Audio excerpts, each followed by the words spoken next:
প্রথমেই হচ্ছে আপনাদের ভাইয়া আইসক্রিম নিয়ে নিল রিক্সা থেকে নেমে আমার জন্য, আর তারপর হচ্ছে আমরা চলে যাচ্ছিলাম আবারও রিক্সা করে। তো আপনারা কারা কারা হচ্ছে আমার মতো এমন বেশি ঘুরতে ভালোবাসেন আর পছন্দ করেন, অবশ্যই আমার এই ভিডিওতে কমেন্ট করে জানাবেন। আর আজকে বের হয়ে আমরা কি কি করলাম সবকিছুই থাকবে আজকের এই ভিডিওতে। তো আমরা হচ্ছে প্রথমেই চলে আসছিলাম রেলওয়ে স্টেশন, আর এখানে হচ্ছে আপনাদের ভাইয়া আইসক্রিম খাচ্ছিল আর আমিও হচ্ছে আইসক্রিম খাচ্ছিলাম।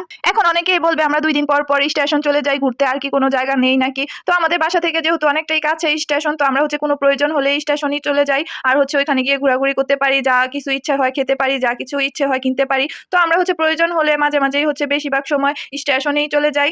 তারপর আমরা এখানে মেয়ের জন্য কিছু জামা দেখতেছিলাম, যেহেতু অনেক গরম পড়ছে, তো সুতির মধ্যে কিছু জামা নিচ্ছিলাম মেয়ের জন্য।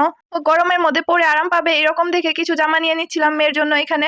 আর তারপর আমার হাজবেন্ড হচ্ছে বলতেছিল তোমার জন্য কিছু নাও, নিলে তোমার জন্য জামা কাপড় নাও। তো আমি হচ্ছে এখানে সুতি জামা নিয়ে নিচ্ছিলাম আমার জন্য, গজ কাপড়ের সুতি জামা বাসায় পরার জন্য।